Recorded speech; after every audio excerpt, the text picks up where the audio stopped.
E agora eu quero passar para a nossa reflexão de hoje. Nós vamos começar uma nova série chamada Heróis de Brinquedo, né? Quando você ouve a palavra herói, o que tipo de imagem vem na sua cabeça quando você ouve herói?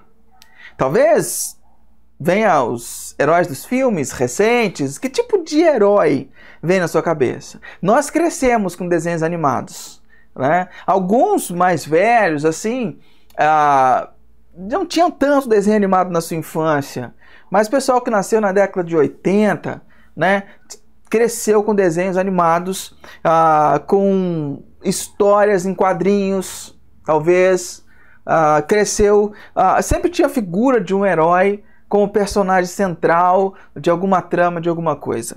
E qual é a função do herói? A função do herói, o herói é um personagem excepcional. Ele é um personagem modelo, né? Ele reúne em si os atributos necessários para superar de forma excepcional um determinado problema de dimensão épica. Ele chega para causar, ele resolve o problema. É praticamente uma figura salvadora, quase perfeita. Esse era o herói. Heróis que a gente cresceu vendo, assistindo. Qual era o seu herói favorito? Qual era o seu herói favorito na sua infância? Isso eu quero que você coloque aí, porque é muito importante para a nossa mensagem de hoje. É vital. Eu quero que você coloque qual era o seu herói favorito quando você era criança, ou na sua adolescência, ou até hoje em dia, né? Quem sabe? E aí a gente passou por várias fases, né? De muitos heróis. Enquanto isso, você vai escrevendo aí. Eu quero saber qual era o seu herói favorito. Tá bom?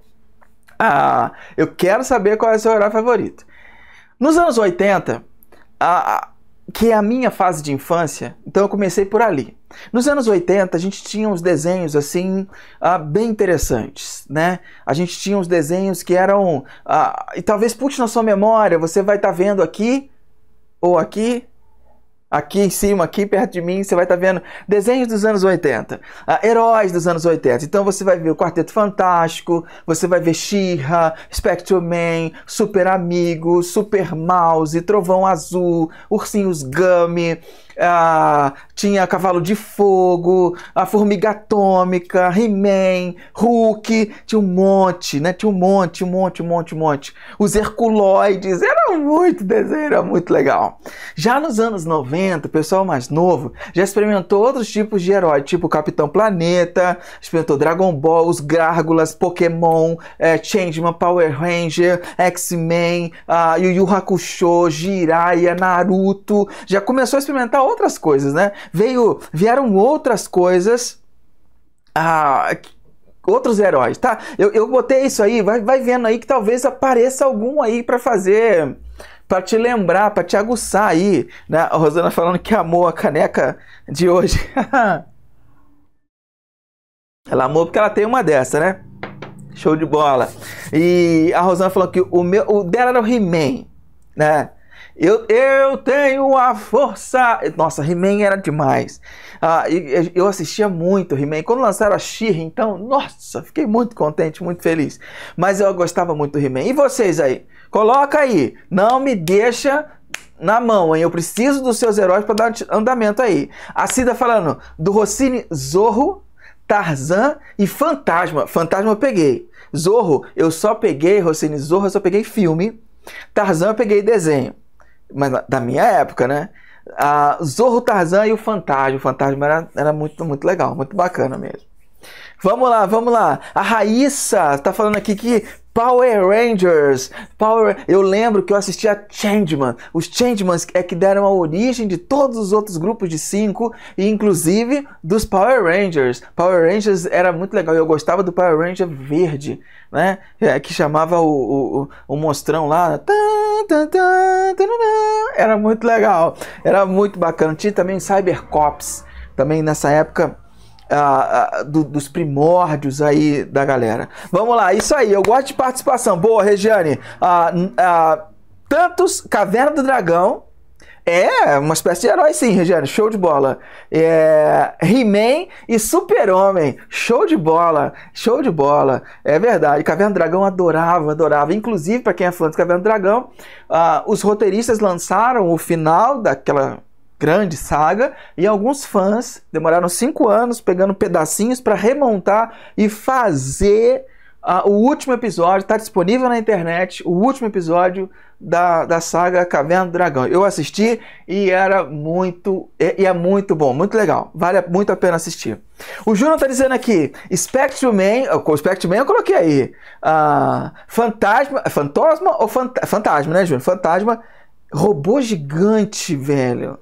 Robô gigante. Ah, Júnior, garoto. Aí, muito legal. A Daniele tá falando aqui que as panteras, olha só como remete, né? Quando a gente passou dos anos 90, o que aconteceu? Chegamos nos anos 2000, e nos anos 2000, a Márcia falando do Robin Hood. Robin Hood eu também gostava, era muito legal. Robin Hood, valeu, Márcia. Nos anos 2000, a gente foi invadido pelos heróis, eles vieram para o cinema, né? Aí a gente teve filme do Demolidor, do Homem-Aranha, do Quarteto Fantástico, do Superman, do Batman, aí X-Men, Homem de Ferro, e o Retorno do Super-Homem, que já tinha o filme lá atrás, veio o Retorno do Super-Homem, lançaram Hulk, lançaram Blade. Assim, quem é fã de herói começou a ficar muito animado e começou a assistir filme, saga, e as coisas foram acontecendo. Já nas últimas décadas, mais recentemente, a gente começou a perceber uns tipos de heróis. Tem surgido algumas séries e alguns filmes onde o papel e o caráter do herói mudou um pouco. Eu não estou falando daquele anti-herói, tipo Deadpool. Não estou falando do anti-herói. Eu estou falando do herói que foi reconfigurado. E aí eles colocaram o herói de uma maneira que ele fosse mais humano. Por exemplo, na série The Boys, é uma série que fez muito sucesso, uma série da Amazon, onde os personagens, eles têm superpoderes, mas eles são tão errados, tão pecadores quanto qualquer outro ser humano. Então você tem esse pessoal do The Boys que simplesmente deixa... Tem uma cena, eu não sei se eu coloquei para vocês, mas tem uma cena em que que simplesmente eles deixam o avião cair porque eles não têm o que fazer, então morre todo mundo e todo mundo se dana. A gente também vê um Batman que mata na Liga da Justiça, um Batman que tem vislumbre do futuro e que ele mata todo mundo. E o Batman, a gente sabe, quem gosta de heróis sabe que o Batman tem um código, ele não mata ninguém. A gente vê um super-homem ditador, vestido de preto, exterminando as pessoas com sua visão de calor e tal, né? A gente tem visto uma inversão dos heróis, uma releitura desses heróis, sem contar os vilões que cativam a nossa atenção. Se você assistiu o filme do Coringa, do Joaquim Fênix, fala pra mim que você não ficou com dó. Fala pra mim que você não teve empatia com aquele Coringa. E o Loki dos Vingadores? Como não torcer pelo Loki? E agora vai ter uma série dele que vai lançar uma série só dele. Não tem como a gente não torcer. E essa releitura desses heróis agrada algumas pessoas e desagradam outras. Tanto que esse filme da Liga da Justiça, esse projeto, inclusive esse novo que foi lançado do Zack Snyder de 4 horas, que é um filme muito legal, ele foi o final de uma forma de ver os heróis, porque a Warner, a detentora dos heróis da DC, Super-Homem, Aquaman, Mulher Maravilha, decidiu que os heróis dos filmes têm que se parecer com os heróis dos quadrinhos. Eles não querem uma releitura de heróis, eles não querem heróis falhos, que matam, heróis diferentes, eles querem os heróis dos quadrinhos, os heróis dos desenhos. E eles querem uma homogeneização dessa imagem do herói. Eles não querem ver o símbolo deles, o super-homem, sendo transformado num ditador, déspota que mata as pessoas. Não querem isso, né? Porque eles estavam pintando heróis mais humanos. Mas os heróis da nossa ideia, eles não têm falhas. Lembra que eu li para você aqui sobre qual é o conceito do herói? Ele é praticamente um salvador. Agora, e se eu te contar que os heróis da Bíblia são mais parecidos com esses heróis dessas releituras de agora do que com os heróis dos quadrinhos e dos desenhos? Se eu te contar que os heróis da Bíblia são mais parecidos com esses agora do que com os heróis que a gente estava acostumado na infância. E aí que está a grande sacada e a grande importância, porque perceber o desenvolver da vida de alguns personagens bíblicos e ver como Deus interage com eles e até usa a vida deles, esclarece, enriquece e fortalece a nossa visão de Deus. Eu tenho certeza que eu vou surpreender alguns de vocês hoje. Eu tenho certeza. Vamos nessa viagem? Vamos nessa? Então vamos embora. Hoje a gente começa uma minissérie de 3 capítulos. E o título da mensagem de hoje é O Vingador. Na semana que vem nós vamos falar sobre a guerra e na última semana sobre o ultimato. Né? Qualquer semelhança é mera coincidência. Nós vamos falar então sobre um personagem muito especial. E o personagem que a gente vai falar hoje é um personagem que teve um nascimento muito especial. Um nascimento diferente dos outros. Ele foi prometido antes do seu nascimento. Um anjo anuncia a promessa do nascimento dele. Sua mãe não estava nas condições de ter um filho, mas o anjo anuncia e fala, ele vai nascer. E fala, esse cara vai ser um libertador, um salvador do povo. De quem que eu estou falando? Quem é que teve um nascimento diferente? Quem é que teve um nascimento que o anjo anunciou? Quem é que teve que foi consagrado e que ia ser um libertador do povo? Quem é? Sobre quem que eu estou falando? Duvido você adivinhar. Você falou Jesus? Você errou. Eu estou falando de Sansão. Eu estou falando de um cara chamado Sansão. E a história dele começa em Juízes, capítulo 13, versículo 24 a 25. E é importante a gente entender como que se deu essa questão do nascimento de Sansão. A mãe de Sansão era uma pessoa que não podia ter filhos, ela era estéril. E de repente um anjo chega para ela e diz que ela vai ficar grávida. Que ela vai engravidar e que o filho dela vai ser... o Júnior falou João. Legal. O anjo chega para ela e fala, você vai ficar grávida e o seu filho vai ser consagrado a Deus. Seu filho vai ser consagrado a Deus e ele vai ser o libertador de Israel. E a partir de hoje, você não pode tocar em coisas mortas, você não pode comer de qualquer produto da videira que tenha álcool ou não, e você não pode cortar o cabelo. Você já vai experimentar o voto do Nazireu, porque seu filho vai ser o Nazireu de Deus. Nazireu, mais pra frente eu vou te explicar um pouco. E Sansão, ele já nasceu escolhido. Antes de ser concebido, ele já era escolhido. E o Juízes capítulo 13, versículo 24 a 25 diz assim: quando o menino nasceu, ela o chamou Sansão, a mãe dele. O Senhor o abençoou enquanto ele crescia e o Espírito do Senhor começou a agir nele, quando ele morava em Dan, entre Zorá e Estaol. O menino nasce, Sansão, e ele começa a perceber ao longo da vida dele que e Deus começa a usá-lo, como Deus começou a agir num período da vida dele, ele começou a perceber que Deus o usaria. E pela introdução, por isso que eu li para você, eu acho que você tem a mesma expectativa que eu. Porque por essa introdução, a gente se prepara para conhecer alguém épico, alguém extraordinário, alguém extremamente poderoso, alguém que é diferente de todos os outros. Mas ao contrário, a gente vai passar a conhecer um dos personagens mais imperfeitos e fracos do livro dos Juízes. Sansão era violento, era impulsivo, era libidinoso, era infantil, era egoísta. E o pior de tudo é que é perturbador que o Espírito de Deus parece ungir e usar os seus ataques de nervos, os seus ressentimentos e o seu orgulho. A nossa história, nossa sessão dessa história de Sansão começa com esse episódio de Juízes, capítulo 14, versículo de 1 a 3.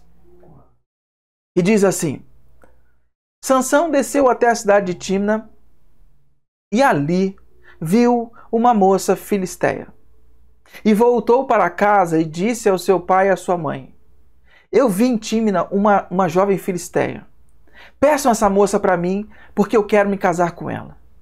Mas o seu pai e a sua mãe responderam: por que é que você vai procurar mulher no meio dos filisteus? Aquela gente que não pratica a circuncisão. Será que você não pode achar mulher no meio dos nossos parentes ou entre o nosso povo? Mas Sansão disse: é aquela moça que eu quero, é dela que eu gosto. Começa aí então a história, a nossa história com Sansão. Os pais lembraram da promessa do nascimento, porque o anjo do Senhor que veio anunciar a Sansão falou com a mãe, depois o pai pediu para que ele voltasse, ele veio, falou com o pai Manoá, falou com o pai dele.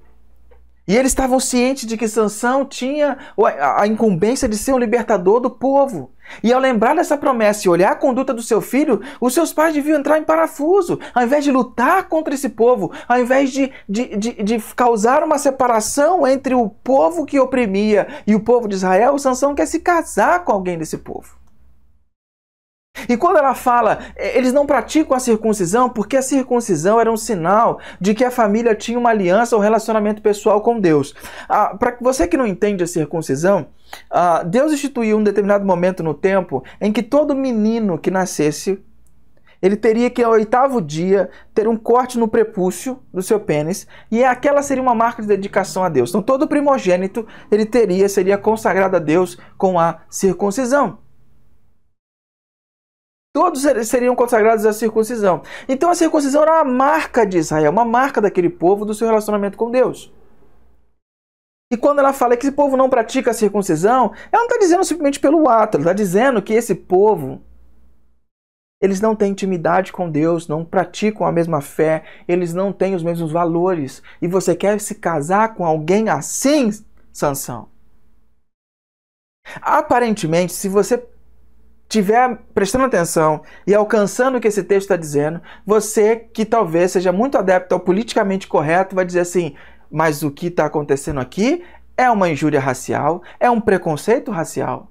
Por que ela está proibindo, está criticando o filho de casar com uma pessoa de outra raça? Só que não é esse o problema. O problema não era um problema racial, e sim o casamento com alguém fora da aliança. Isso tinha sido proibido por Deus. Casamentos interconfessionais. Se você quiser saber um pouco mais sobre isso, dá uma lida depois em Êxodo capítulo 34, versículo 15 a 16. Deus adverte, pois há uma forte tendência de tais uniões fragilizarem a lealdade do cristão a Deus. E o contexto desse texto é a idolatria. E esse princípio vale até hoje. Sempre há uma advertência, um cuidado: não se case com alguém fora da aliança, porque é muito problemático e perigoso. Quem passa por essa experiência de casar-se com pessoas fora da aliança, que não têm os mesmos valores, passam com alguns problemas que o Tim Keller, num pensamento dele, ele resume da seguinte maneira. Ele diz: idolatria é destronar Deus porque coisas boas se tornam mais importantes que ele. Caso o seu cônjuge não partilhe da sua fé, você tentará se adaptar à situação e assim empurrará Deus para longe, deixando a margem de sua vida. Você tem um relacionamento íntimo com alguém que não entende o que deve ser a verdadeira mola mestra e motivação de absolutamente tudo o que se faz. A reação a isso é tornar Deus menos importante em relação a tudo. Caso contrário, você só receberá olhares perplexos do seu cônjuge. Existirá uma pressão diária, invisível, para adorar outra coisa, o próprio cônjuge ou os ídolos que ele ou ela traz para o casamento, provavelmente sem perceber. O Tim Keller diz que quando você casa com uma pessoa, fica com uma pessoa fora da aliança, fica um clima complicado dentro de casa e as motivações são diferentes. A mola mestra que move o cristão é agradar a Deus e fazer a sua vontade. Quando ele tem uma pessoa do seu lado que não tem essa mesma mola mestre, isso pode dar um problema muito sério. Por isso os pais de Sansão advertem. Você talvez hoje pode achar que isso não faz muito sentido, ou talvez você fale assim, ih rapaz, agora que você fala isso, pastor, agora já foi. Agora já era. Quanto a isso, Paulo fala em 1 Coríntios capítulo 7, 12 a 15, ele fala ele insiste para que não haja divórcio nesses casos, mas que se busque ativamente a edificação de um bom casamento. Se você puder, no começo da sua trajetória, evite. Aconteceu, você se converteu, entendeu quem é Jesus no meio do processo e você se tornou cristão e outra pessoa não, a orientação não é terminar o casamento. A orientação é lute, guerreie para a edificação de um bom casamento. Para que tudo vá bem. Não é ficar puxando o seu cônjuge para dentro da sua religião, jogando isso goela abaixo, mas é dando um bom testemunho, sendo uma boa pessoa, refletindo a Jesus, tendo uma vida íntima, espiritual com Deus, que reflita os seus comportamentos exteriores, e isso vai fazendo com que a sua casa seja abençoada e que Jesus seja exposto através da sua vida para que as pessoas que estão perto de você entendam e ouçam o chamado de Jesus. Então eu queria só abrir esse parênteses que é muito importante para não passar batido essa preocupação dos pais de Sansão. Mas Sansão é um reflexo muito, muito claro do povo. E o povo é um reflexo de Sansão. Sansão reflete o povo e o povo reflete Sansão. Sansão é extremamente impulsivo, controlado pelos seus sentimentos, extremamente sensual e reage a partir do que vê. Ele viu uma moça e fala, é dela que eu quero, é ela que eu gosto, gostei do visu, sabe, do shape? Sansão olhou o shape, falou, é dela, é ela, eu quero. Por que Sansão não foi lá e pegou? Porque naquela época é um contexto onde os pais precisavam fazer essa ligação para o casamento. Sem os pais isso não rolava. Então Sansão não tinha essa autonomia, porque era uma questão muito forte cultural. Mas ele queria e insistiu com seus pais, porque ele viu o shape, viu a forma e falou, é isso que eu quero. É ela que eu quero, é dela que eu gosto. Ele não ponderava, ele não considerava. Ele tinha uma total falta de autocontrole, inclusive sexualmente. Sansão era extremamente impulsivo. E Sansão era indócil, ele era indomável, ele desdenha do conselho dos seus pais. Seus pais falam, cara, mas presta atenção, desde pequeno você tem uma história, você tem algo sobre si, você foi escolhido por Deus, presta atenção no que você está fazendo da sua vida. E aqui é muito importante, porque poucos pais dedicam tempo para ensinar os seus filhos a escolher um bom parceiro de caminhada.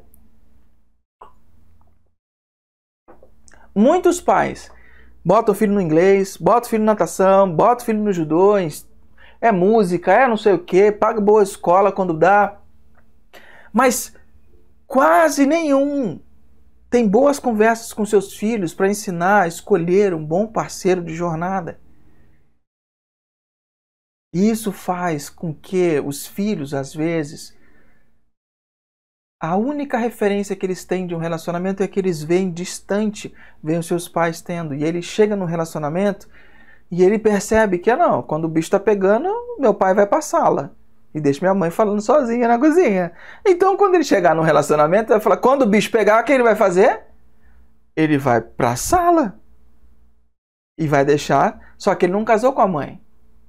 E ele não casou com a mãe dele, ele casou com a esposa. E essa esposa talvez seja tipo daquela mulher que quando ele vai para a sala para parar a discussão, ela vem junto e aponta o dedo para ela, aponta o dedo para ele e fala assim, vem aqui discutir como homem.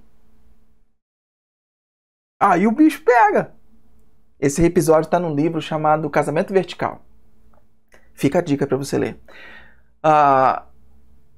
Os dois precisam entender, porque a mulher não deve falar uma coisa dessa e ele não deve fugir dessa maneira, mas talvez é a única maneira que ele entendeu, porque não foram preparados para a vida, não foram preparados para uma relação a dois. Poucos pais dedicam tempo a isso. Sansão quer se casar com a Filisteia, assim como Israel se casou Com os filisteus. Os filisteus, a gente percebe que eles viviam Israel, era diferente das outras ocupações, das outras opressões. Parece que os filisteus vieram e começaram a morar onde o povo de Israel morava. Eles passaram a conviver juntos. Os filisteus dominavam o pedaço. Juízes capítulo 13, versículo 1, Juízes 14, versículo 4, você percebe isso. Parece que era uma ocupação pacífica. Eles conviviam. Era uma rendição tão profunda, porque no começo do livro dos Juízes, Deus fala, não convivam com eles, porque os ídolos deles vão te seduzir. Expulsem da terra e vivam, mas não convivam, não façam aliança com esse povo. Nesse momento da história, Israel cansou de lutar, esqueceu de lutar e passou a conviver, convivendo com os filisteus. Parece que eles não têm consciência que são escravos. E se acomodaram culturalmente, perderam a essência da sua cultura e passaram a viver assim. Adotaram completamente os valores dos fariseus, dos filisteus, adotaram seus padrões morais e adotaram seus ídolos. O povo de Israel, naquele momento, se adaptou a eles. E é isso que a gente chama de adaptação ao mundo. Os israelitas não tinham mais uma cultura própria, uma cultura baseada no serviço a Deus. O Michael Wilcock diz assim, não existe coexistência harmoniosa entre a igreja e o mundo, pois quando não há conflito, é sinal de que o mundo já tomou conta da situação. E quando eu falo mundo, presta muita atenção. Mundo, a palavra mundo na Bíblia pode significar três coisas. Universo, pode significar cultura e pode significar planeta. Então, quando a gente fala assim, quem ama o mundo não ama Deus, a gente tem que ter separação do mundo, isso não é uma questão de separação da sociedade, mas uma separação dos valores, dos padrões morais e dos ídolos da sociedade. Muitas pessoas e muitas igrejas confundem isso e falam que a gente tem que ser separado do mundo, e a pessoa, tudo que ela pode fazer, ela faz de forma separada. Ela usa roupa de marca cristã, ela usa cosmético de marca cristã, ela ouve só música cristã, ela passa a viver num gueto, mas não é isso o que a Bíblia nos ensina. A cultura, ela é tão positiva quanto negativa, ela tem resquícios de Deus e resquícios da queda. Então não é para a gente simplesmente se separar, para eu não frequentar certos lugares, para eu não tomar certas bebidas, não comer certas comidas, não é simplesmente assim. A essência disso é que Israel, nesse momento da vida, assumiu completamente os valores. Presta atenção nisso. Assumiu os valores dos filisteus, assumiu os padrões morais dos filisteus e os ídolos dos filisteus. Quando você adotar os padrões morais, os valores da nossa cultura, quando você adotar os padrões morais da nossa cultura e os ídolos da cultura, você está amando o mundo. E aí a frase do Michael Wilcock faz todo sentido. Não dá para coexistir harmoniosamente a igreja e o mundo. Percebe? Não dá para você coexistir sendo um cristão e tendo os valores, os padrões morais e os ídolos da nossa cultura. E aí, a gente percebe Sansão nesse aspecto. O que Deus faz quando o seu povo não está apenas se acomodando ao mundo, mas também sendo assimilado por ele? Qual é a ação de Deus quando o seu povo está sendo abraçado, assimilado pelo mundo? Juízes 14, versículo 4. É o versículo mais importante da mensagem de hoje, diz assim: seus pais não sabiam que o Senhor estava agindo no meio disso tudo, para criar uma oportunidade de agir contra os filisteus que na época dominavam Israel.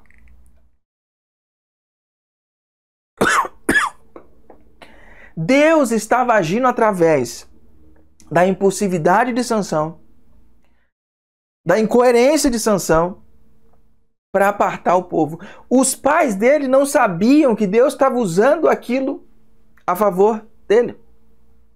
Aquele desejo de Sansão, Deus estava usando aquele desejo para fazer a sua obra. Deus usará a própria fraqueza de Sansão, a sua confraternização com os filisteus, o seu apetite sexual, o seu temperamento vingativo e explosivo, para provocar um confronto entre esses dois povos.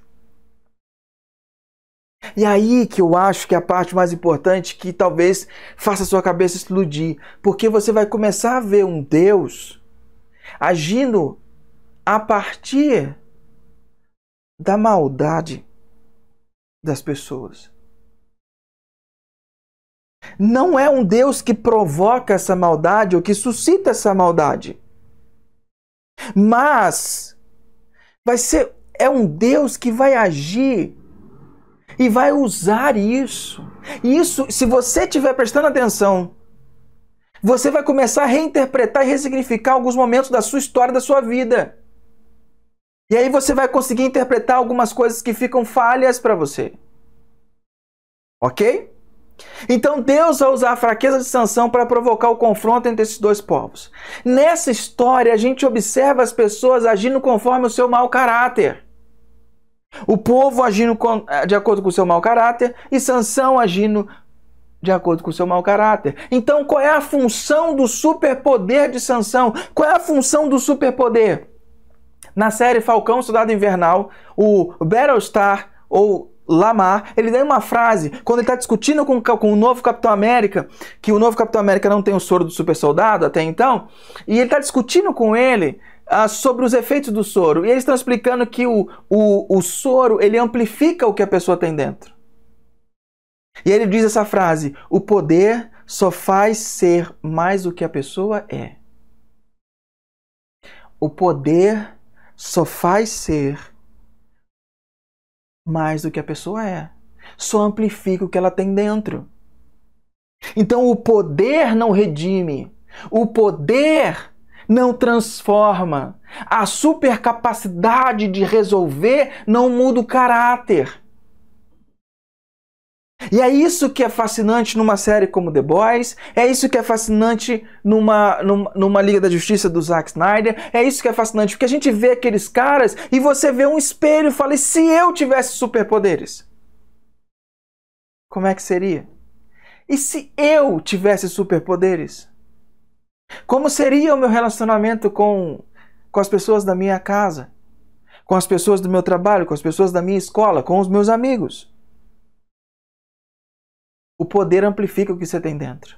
Então Deus usa todo esse contexto para garantir que as nações se separem e o seu povo não perca totalmente a identidade. Deus, Ele é fiel. Você está cansado de dizer isso? Deus é fiel, Deus é fiel. Deus é fiel à sua promessa. E Ele continua comprometido com a promessa que Ele fez a este povo. Lá em Juízes capítulo 2, versículo 1. Quais eram as promessas que Deus tinha feito para este povo? Amar os israelitas, dar uma herança e nunca desfazer esse compromisso. Beleza? Deus é tão fiel, que cumpre a sua promessa, apesar do pecado do povo, mas até mesmo por meio do pecado do povo. Desceu o quadrado aí, não? Desceu meio quadrado? Deus, às vezes, por meio do pecado do povo. Você quer um outro exemplo disso? Certo homem sendo julgado. As multidões e os interesses maléficos dos fariseus gritando: crucificam, crucificam, crucificam, crucificam. Então o governador lava as mãos e aquele homem põe a cruz nas suas costas e sobe para o Morro da Caveira. E lá ele é crucificado. Deus usou a maldade do ser humano, o pecado, as escolhas voluntárias e perversas do povo para incitar a crucificação de Jesus. E na crucificação de Jesus, Deus redime todo o universo. Percebe? Isso é padrão de Deus. Deus cumpre a promessa. Deus vai cumprir promessas na sua vida. Apesar do seu pecado, e muitas vezes por meio do seu pecado, Deus vai cumprir promessas. Só que Deus tem promessas para pessoas que estão perto de você. E Deus vai cumprir essas promessas também. Sacou? Deus vai cumprir essas promessas também. Ou você acha que as escolhas de Sansão só impactaram a vida dele? Não. É isso que a gente vai ver hoje e nas outras mensagens dessa série. Por mais estranho que pareça, Deus, em sua misericórdia, usa a fraqueza dos israelitas para impedir que haja paz entre os vizinhos. E aí o que acontece? Sansão quer muito aquela mulher, os pais fazem o contato, e aí certo dia eles estão indo para lá para conhecer a mulher. E Sansão está andando perto de uma plantação de uvas, quando vem um leão para cima dele. E Deus, o Espírito Santo, enche ele de força, e o texto é claro sobre isso. E o Espírito Santo o encheu de poder.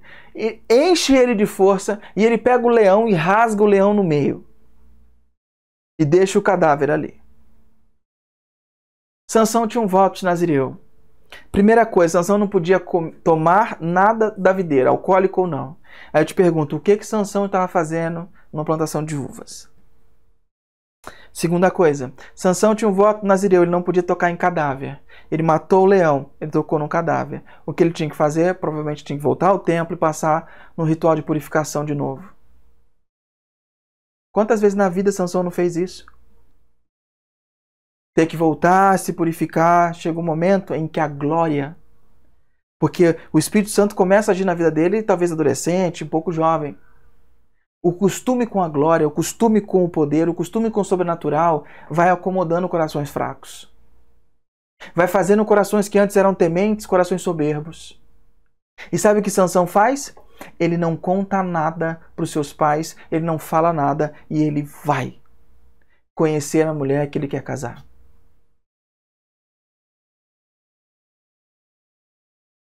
Logo tempo depois, ele conheceu a mulher, aí ele volta para casa, aí ele vai de novo conhecer a mulher e ele passa lá para ver o cadáver do leão.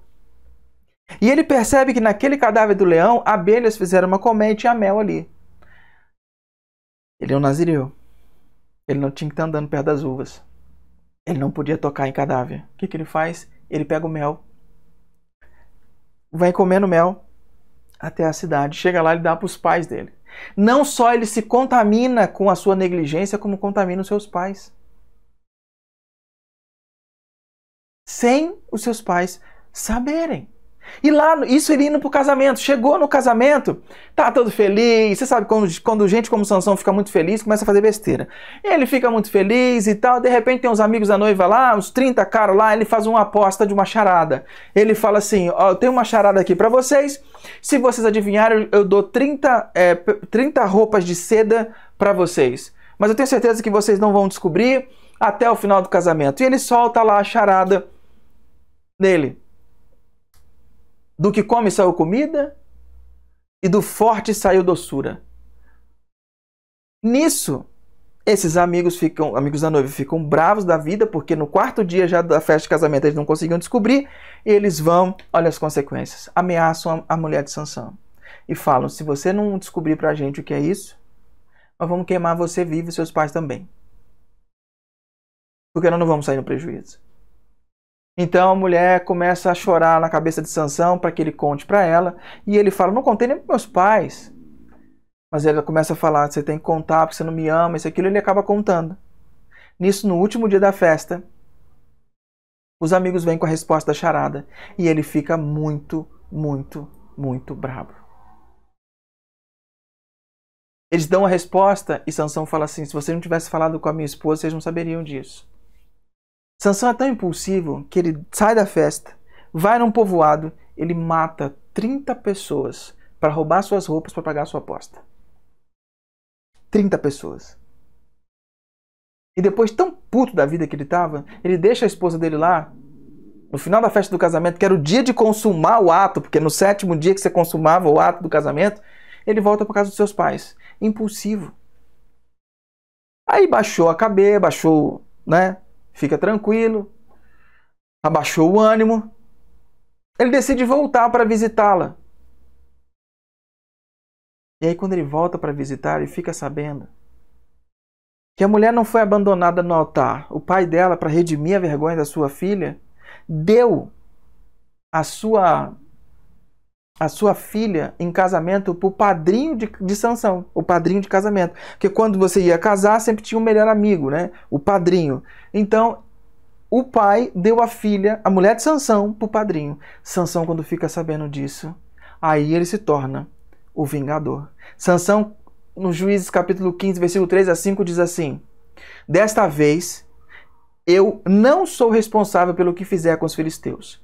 Então, caçou 300 raposas, amarrou de duas em duas pelo rabo, prendeu em cada par de rabo uma tocha, pôs fogo na tocha e soltou as raposas na plantação de trigo dos filisteus. E o fogo queimou, não só o trigo que já não havia sido colhido, mas também o que ainda estava nas plantações.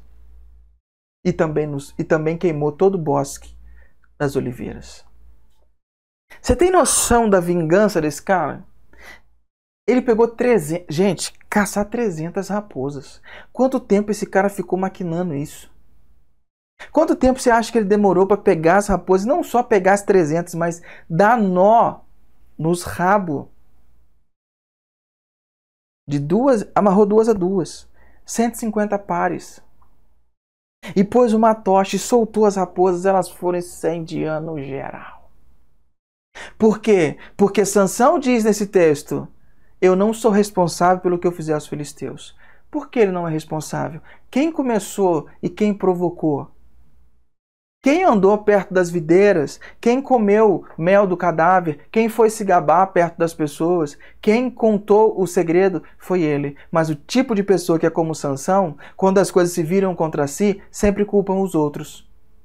Nunca olham para suas próprias responsabilidades. Culpam os outros. Chegando a esse momento, querido, eu quero redefinir com você quem é Sansão, como Israel estava vivendo e o que Deus estava fazendo, para a gente chegar ao final da nossa mensagem. Quem é Sansão? Sansão é um cara extremamente impulsivo e indócil. O único juiz escolhido antes de nascer, que foi consagrado pelo voto nazireu. Ele não podia cortar o cabelo enquanto o voto durasse. E isso é muito importante para a gente entender o resto da história de Sansão. Enquanto o voto durasse, ele não podia cortar o cabelo, não podia beber nenhum produto da videira e não podia tocar em cadáver. Qual era o propósito desse tipo de voto? Era pedir uma ajuda especial a Deus em situação crucial. Era um sinal de que a pessoa estava voltada para Deus com intensidade. Mas quando a gente olha a vida de Sansão, a gente não percebe isso. A gente não vê isso. E é interessante a gente pensar como a cultura, como o meio influenciou. Porque você já parou para pensar sobre o nome de Sansão? O nome na Bíblia tinha muito significado. Saber o nome da pessoa, quando alguém perguntava qual era o nome da pessoa, era conhecer o seu caráter. E saber o nome criava um vínculo entre as pessoas de responsabilidade mútua. E também identificava a filosofia ou ideologia ou teologia dos seus pais que deram o nome à criança. Os pais deram o nome de Sansão. E o que significa Sansão? Sansão significa pequeno sol ou filho do sol. E o sol era um dos deuses dos cananeus, dos povos que viviam ali. Isso era um indício que Israel mesclou a sua adoração descomprometida a Deus com a adoração aos ídolos de outras nações. O salvador daquela nação receberia o nome de Filho do Sol. Filho do Sol. Ou seja, ele conviveu num ambiente teológico tóxico, um ambiente onde não tinha separação. Talvez ele cresceu sem saber o que era realmente viver com Deus e o que não fazia parte disso. E muitas casas hoje, crianças crescem e só veem seus pais em momentos de devoção no domingo, na frente da televisão, do celular. Não veem seus pais orando, não veem seus pais demonstrando devoção, não veem seus pais exercitando a sua devoção. Não veem. E aí, quando eles vão crescer, eles entendem que a espiritualidade é um negócio amálgama. Porque tem gente que não faz separação. Que ao mesmo tempo está lendo a Bíblia, está fazendo simpatia, lendo o horóscopo, está sendo absorvida pela cultura, pelos valores e princípios da cultura, do mundo. E aí, quando essa pessoa cresce sem referência. Adultos não levam a sério suas vidas de devoção. Não levam a sério. E depois quer que as pessoas o levem a sério.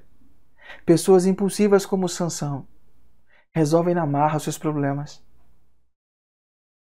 Está tendo alguma aderência aí com a sua vida ou não? A Rosana perguntando aqui, qual é a resposta da charada? Ué, a resposta da charada é, o que do forte saiu, não, do que come saiu comida e do forte saiu doçura. Essa era a charada do Sansão. E os caras respondem, o que é mais forte que o leão e o que é mais doce do que o mel? Que era o mel dentro do leão. Essa era a resposta da charada. Beleza? E no plano de leitura, fica tranquilo, dessa semana nós vamos ler Juízes. Nós vamos ter no plano de leitura, nós vamos ler Juízes essa semana. Mas beleza, esse era Sansão. Como Israel estava vivendo? E aí é interessante a gente perceber que Israel estava vivendo praticamente indistinto das nações ao seu redor. Porque Israel não entendia que pecado, em última instância, não é desrespeitar a consciência, os padrões morais ou padrões sociais. Pecado é desrespeitar a vontade de Deus para nós.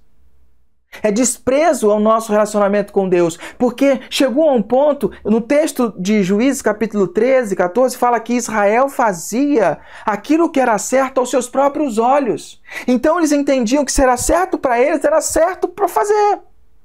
E esse é um ponto que muitos de nós chegamos, em achar e olhar para as circunstâncias e perceber, não, isso para mim parece certo. E a gente não pergunta para quem realmente importa, que é Deus, se realmente parece certo. Nós começamos a ser os donos, nós começamos a ter a prerrogativa de dizer o que é certo e o que é errado. Nós dizemos para nós o que é certo, o que é errado, o que é certo aos nossos olhos e o que não é. E fazemos o que é certo aos nossos olhos e não fazemos o que não é certo aos nossos olhos. A gente é guiado por nós mesmos. Nós somos os nossos senhores. Foi essa filosofia que fez Adão e Eva romperem com Deus no Jardim do Éden e aí caíram no pecado, ou seja, se separaram de Deus, a morte entrou no mundo e nós passamos a viver uma vida desconectados de Deus, experimentando as dimensões da morte. Até que Jesus vem para dizer, olha, não, se você continuar assumindo para si a prerrogativa de dizer o que é certo, fazendo as coisas que são certas só aos seus próprios olhos, entendendo que pecado é aquilo que é ruim para você, e não importa os outros, não importa um princípio geral, isso vai continuar levando você para a morte.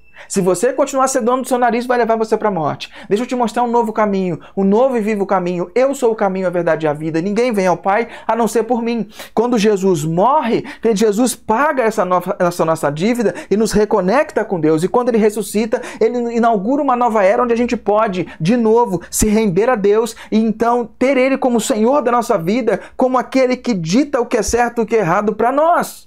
Porque se eu viver a partir do que é certo e o que é errado para mim, o meu certo vai esbarrar, por exemplo, no certo do Júnior. Então, se eu estou convivendo com o Júnior, automaticamente vai dar atrito entre nós. E se o Júnior viver baseado no que é certo só para ele, vai dar atrito quando ele viver, quando ele bater com o certo e o errado da Rosana. E aí vai dar atrito entre o Júnior e a Rosana. E se a Rosana viver somente sobre o que é certo e errado para ela, aos olhos dela, pode bater com o que é certo para a Sabrina. E aí vai dar atrito entre a Rosana e a Sabrina. E aí a Sabrina vai ter atrito comigo. Você imagina isso amplificado para um bairro? Imagina isso amplificado numa igreja, amplificado num bairro, amplificado numa cidade, amplificado no estado, amplificado no mundo.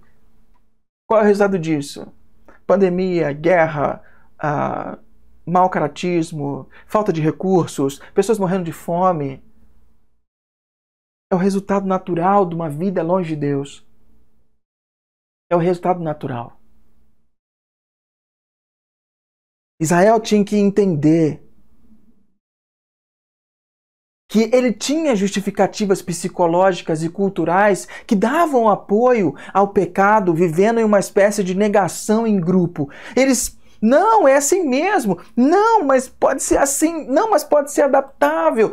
Eles tinham as suas justificativas culturais e psicológicas. Eles sabiam que estavam longe de Deus, mas eles não sentiam culpa. Esse talvez seja o pior estágio. Quando a gente está longe de Deus e a gente não percebe. Quando a gente está longe de Deus e não sente culpa. Quando a gente está fazendo a coisa errada e não sente aquele peso no coração. Talvez esse seja o pior estágio da vida do ser humano, porque ele não tem caminho de volta. Israel estava nesse estágio e Deus tinha que intervir de uma forma poderosa. E talvez Deus tenha que intervir de uma forma poderosa. Talvez essa mensagem de hoje seja a intervenção de Deus de uma forma poderosa para tirar você desse marasmo, para tirar você dessa acomodação social, cultural, psicológica, para você romper com esses valores, com esses conceitos da cultura e decidir de uma vez por todas se voltar para Deus. Para que você não siga o caminho de Sansão, para que você não experimente a vida e o destino de Sansão. Israel tinha muitas explicações para o estilo de vida que eles abraçaram. Eu e você sabemos as nossas justificativas. Nós não sabemos as deles, mas nós sabemos as desculpas que nós damos, as justificativas que nós damos para nós mesmos, para justificar e apoiar uma vida de devoção fraca, uma vida de discipulado fraca, uma vida de seguidores de Cristo fraca. Nós sabemos o que nós abrimos a porta e deixamos entrar na nossa casa. O que nós abrimos a porta e deixamos entrar na nossa vida. Relacionamentos promíscuos. Trocas de poder. Nós sabemos o quão é o tamanho das nossas desculpas. Só que talvez o que a gente não sabe que eles sabiam, ou talvez deveriam saber, é que o âmago do pecado deles é a idolatria. E o Tim Keller tem uma frase que diz assim: o ídolo nem sempre são coisas ruins, mas coisas boas que se transformam na esperança e nos objetivos supremos. Atrás de que você está correndo? O que falta para você ser feliz?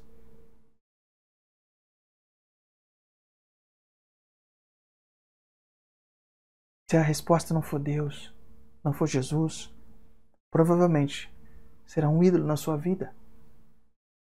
Se a razão da sua identidade não for Deus, não for Jesus, se o que você é não está contido nele, se o que mais importa é o que ele pensa de você e não o que as pessoas pensam, é bem complicado. Bem complicado. E por último, o que Deus está fazendo? O que Deus está fazendo nessa história? Deus está resgatando o seu povo ao gerar conflito. Deus está resgatando o seu povo ao gerar conflito entre Israel e os seus senhores físicos e espirituais. Talvez você ache que conflitos na sua vida sejam obra do maligno. Talvez você ache que os conflitos que você está vivendo não pertencem a Deus. Te convido a repensar.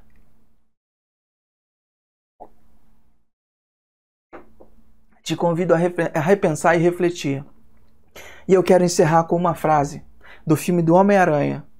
Para você que está bem, para você que está no shape, para você que ouviu essa mensagem e falou assim: eu tô de boa. Essa mensagem era para outras pessoas, porque para mim tá tudo bem. Para você, a mensagem do tio Ben ao Homem-Aranha: grandes poderes trazem grandes responsabilidades. Grandes poderes trazem grandes responsabilidades. Amém? Eu quero colocar uma canção agora para você refletir, para você fazer a sua oração a Deus em resposta a tudo que Ele te falou. E depois eu volto para a gente ler os comentários finais, orar, dar a bênção e encerrar nossa celebração. Medite sobre o que Deus falou com você nessa manhã.